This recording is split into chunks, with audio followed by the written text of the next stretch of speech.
ఇప్పుడు మొత్తం ఇప్పుడు ప్రెసెంట్ సినిమాలు ఎలాగున్నాయో మ్యూజిక్ కూడా అలాగే ఉంటుంది, not up to the mark అనే విపరీతంగా వైడ్ స్ప్రెడ్ క్రిటిసిజం ఉందండి. కరెక్టే అంటే బట్ కాలాన్ని బట్టి అమ్మా ఎవరిని మనం బ్లేమ్ చేయలేం.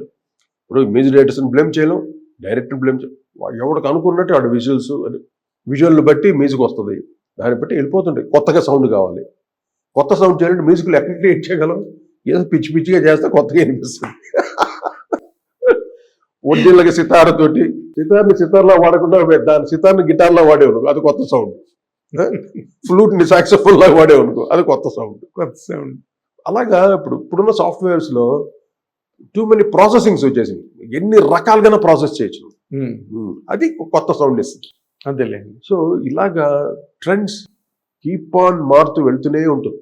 ఇప్పుడు మీరు చిరంజీవి గారికి చేశారు, బాలకృష్ణ గారికి చేశారు, వెంకటేష్ గారి సినిమాలు, నాగార్జున గారి సినిమాలు, మీరు చేయని హీరోలు రాజశేఖర్, సుమన్, బాబు గారు, వీళ్ళు వాళ్ళని లేదు, అందరికీ చేశారు. ఇప్పుడు వాళ్ళ హీరోలు మళ్ళీ అలా రన్ అవుతున్నారు, వాళ్ళకి వేరే మ్యూజిక్ డైరెక్టర్లు వచ్చేస్తున్నారు.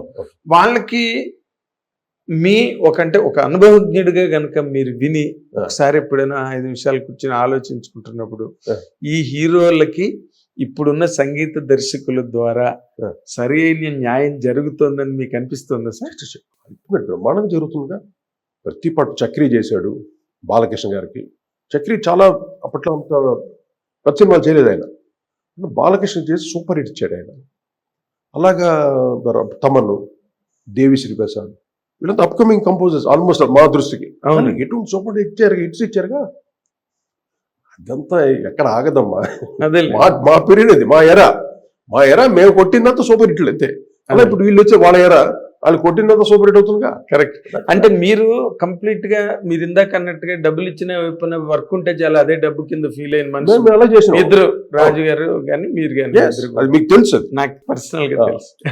సో మీరు ఎవరిని ఎప్పుడు డిమాండ్ చేయలేదు, కమాండ్ చేయలేదు, ఇద్దరు స్లేవ్స్ లాగా పనిచేసేవారు లోపల. స్లేవ్స్ నాకు తెలుసు, స్వర స్లేవ్స్ ఇద్దరు చేశారు అలా. కానీ అంటే మీరు హైయెస్ట్ పాయింట్ ఆఫ్ సాటిస్ఫాక్షన్ మీ కెరీర్లో పొందారు సార్. కానీ ఎక్కడైనా ఒక్కసారి వెనక్కి తిరిగి చూసుకుంటే ఒక అసంతృప్తిగా మిగిలిపోయిన పాయింట్ కానీ, ఇది మనం ఫుల్ఫిల్ చేయలేకపోయాము అని, అంటే మీ ఇంటర్వ్యూ విన్న ఒక యంగెస్ట్ మ్యూజిక్ డైరెక్టర్ ఎవరైనా దాని నుంచి ఒక లెసన్, ఒక క్లూ అందేది ఏదైనా చెప్పగలరా మీరు? ఒక అసంతృప్తి ఎందుకు అలా జరిగింది, మనం ఎందుకు దాన్ని ఫుల్ఫిల్ చేయలేకపోయాం? అది ఎవరికి తప్పదు, అది ఎవరికి తప్పదు. అంటే ఒక్కొక్కరికి ఒక సీజన్ అది. ఇప్పుడు నా ఎరా ఉన్నంత వరకు, ఇప్పుడు నేను రాజు ఇద్దరు కలిసి 10 years చేసాం. 10 years సక్సెస్ఫుల్ చూసింది మేము ఒక 6 years సక్సెస్ఫుల్ ఎరా చూసింది. 6 years పీక్స్ చూసాం. ఆ తర్వాత ఎప్పుడైతే నేను రాజు విడిపోయిన తర్వాత 95 నుండి 2012 వరకు నేను అసలు ఎక్కడ ఒక 1% కూడా అంటే మైనస్ ఎక్కడ చూడలే, అంటే తక్కువ చూడలేదు. నేను పీక్స్ చూసాను యాజ్ అ కోటి. అర్థమైందా? దాని కృషి అనుకోండి, నా టైము, నా అదృష్టం అనుకోండి, ఏదో అనుకోండి, కానీ ఎప్పుడైతే నేను కృషికే మెయిన్గా నా మెయిన్ థింగ్, మొదటి ఓటు దానికి కృషి. అది ఎంత చేస్తే అంత, ఎస్పెషల్ మ్యూజిక్లో. అంటే మీకంటూ వెనక్కి తిరిగి చూసుకుంటే ఏ రకమైన అసంతృప్తులు లేవు, కంప్లీట్లీ చేయాలి. ఒక సింఫనీ ఇప్పుడు ఇళయరాజా చేశాడు సింఫనీ చేయాలంటే అదొక పెద్ద, దానికి అదొక మొత్తం జీవితాన్ని అంకితం చేయాల్సిందే. అంకితమే, కంప్లీట్ అంకితం. అది చిన్నతనం నుండి చదవాలి దాన్ని కంప్లీట్గా. రాజా గారు అవన్నీ బాగా స్టడీ చేసాడు పాపం ఆయన. చిన్నప్పుడు ఆయన అదే ధ్యాస. ఎక్కడి నుండి వచ్చాడు? వీధుల నుండి వచ్చాడు, ఎక్కడో గ్రామం నుండి వచ్చాడు, వీధుల్లో ఆర్మ్ పెట్టి వాయించుకుంటూ బతికినోడు ఆయన. అటువంటి వాడు సింఫనీకి వెళ్ళి అతను సింఫనీ కంపోజ్ చేసి వాయింపించేది, అది ఎంత గ్రేట్. భారతదేశానికే కాదు, సంగీత ఫెటర్నిటీకే ఒక గొప్ప పేరు. ఇండియన్ ఎవరు సాధించారు? అది ఎవరు సార్. రెహమాన్ వెళ్ళి ఆస్కార్ అవార్డు తీసుకున్నాడు. కానీ సింఫనీ అనే చేసేది ఎవ్వరూ చేయలేదు. బాంబేలో లక్ష్మీకాంత్ ఇప్పుడు ప్యారలల్ ఉన్నారు కదా, is almost all eligible for symphony composing. ఒక వనరాజ్ భాటియా బాంబేలో, ఒక జెర్రీ గోల్డ్ స్మిత్ లాగా అనమాట ఆయన. They are very good composers, జ్ఞానస్తులు వాళ్ళు. But they did went for symphony. ఎవరు వెళ్ళలేకపోయారు సింఫనీ. ఎందుచేతండి? అది ఇదే వేరు, ఆ ట్రాకే వేరు అసలు. అవునా? ఎందుకంటే మీరు డబ్బులు ఇస్తే వాంచే మ్యూజిషియన్స్ ఎవరు ఉండరు అక్కడ సింఫనీకి.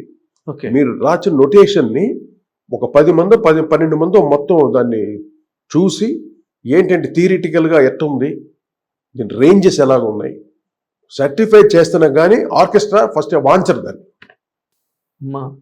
మరి ఇక నువ్వు వచ్చి 10 లక్షలు ఇస్తాను రా, 1 కోటి రూపాయలు ఇస్తాను, తీసుకోదు కొట్టేద్దాను, దొబ్బనే దొబ్బదాకా. అటువంటి ప్లేస్లో ఈయన ఎప్పటి నుండి స్టడీ చేస్తున్నాడు, దాదాపు ఒక 50 సంవత్సరాలు 60 సంవత్సరాలుగా సింఫనీని, అంటే school western notation organization arrangements అన్ని స్టడీ చేస్తున్నాడు ఎప్పటి నుండో. ఆయన గోల్ ఏంటి మనసులో, నేను సింఫనీ రాయాలని గోల్. అలాగా సింఫనీ రాశాడు. అది ఎంతవరకు సక్సెస్ అయిందో నాకు తెలియదు, అది వదిలేద్దాం. కానీ అంతవరకు వెళ్ళాడు, రీచ్ అయ్యాడు కదా. అదే లండన్ ఫిల్ హార్మోనిక్ ఆర్కెస్ట్రా వాయించిందంటే సరే, వాళ్ళు ఏది వాంచినా సింఫనీ వాయిస్తారు వాళ్ళు. మామూలు ఇళయరాజా పాటలు వాంచరుగా, సింఫనీ వాంచారు. కానీ ఓకే, ఆ రోజు ఆడియన్స్ కూడా ఏంటంటే నాకేమనిపించిందంటే యూరోపియన్స్ ఎవరు లేరు, మొత్తం తమిళియన్సే ఉన్నారు. సింఫనీ రాయల్ ఫిల్ వాయిస్తూ ఉంటే ఎక్కడ మంచి ఆడిటోరియం, అది ఆల్బర్ట్ కాదు, లండన్ వేరే ఏదో మంచి ఆడిటోరియం చేశారు. ఒక్క యూరోపియన్ లేడు అక్కడ ఆడియన్స్. వాళ్ళు కదా ఎంజాయ్ చేయాలి, బట్ వాళ్ళకి కొత్త సింఫనీస్ వాళ్ళు వినరు, no doubt at all. But ఇది ఒక అచీవ్మెంట్ ఇళయరాజా గారు. ఈ సింఫనీని విని ఒక వైరల్ అయ్యేంత విషయం కాదు అది. ఐ కెన్ సే బ్లంట్లీ, నేను ఎన్నో సింఫనీస్ విన్నాను, ఆ సింఫనీ ఎక్స్ప్రెషన్, ఆ లైఫ్, ఇదే వేర్. దీంట్లో ట్రై చేశాడు కానీ ఎక్కడో ఉన్నవే ఉన్నాయి. మొజార్ట్, బీథోవెన్ వాళ్ళు చేసింది ఎక్కడో తగులుతాయి డెఫినెట్గా. సింఫనీ అంటే తగులుతుంది అప్పుడు చాలా. కొన్ని ప్లేసెస్ చాలా బాగున్నాయి, కొన్ని ప్లేసెస్ ఫ్రేజింగ్స్ చాలా బాగున్నాయి ఉన్నా కూడా దానికి కాదుగా.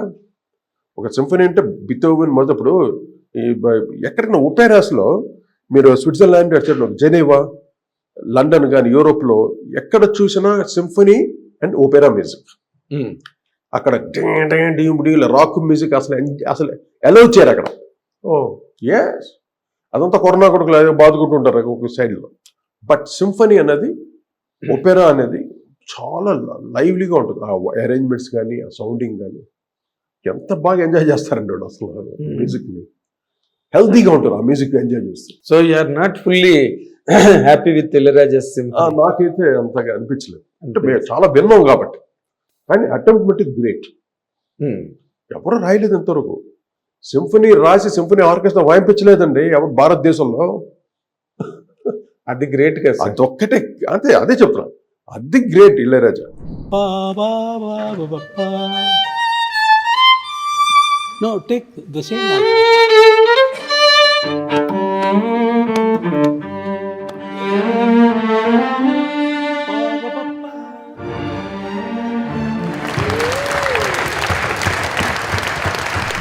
ఆయన అనుకున్నది సాధించాడుగా. ఇంతకు ముందు కూడా హౌ టు నేమ్ ఇట్ ఆయన మామూలు ఆల్బమ్స్, మామూలుగా చేశాడు ఆయన. సింఫనీ కాదు, ఇది pure out and out symphony.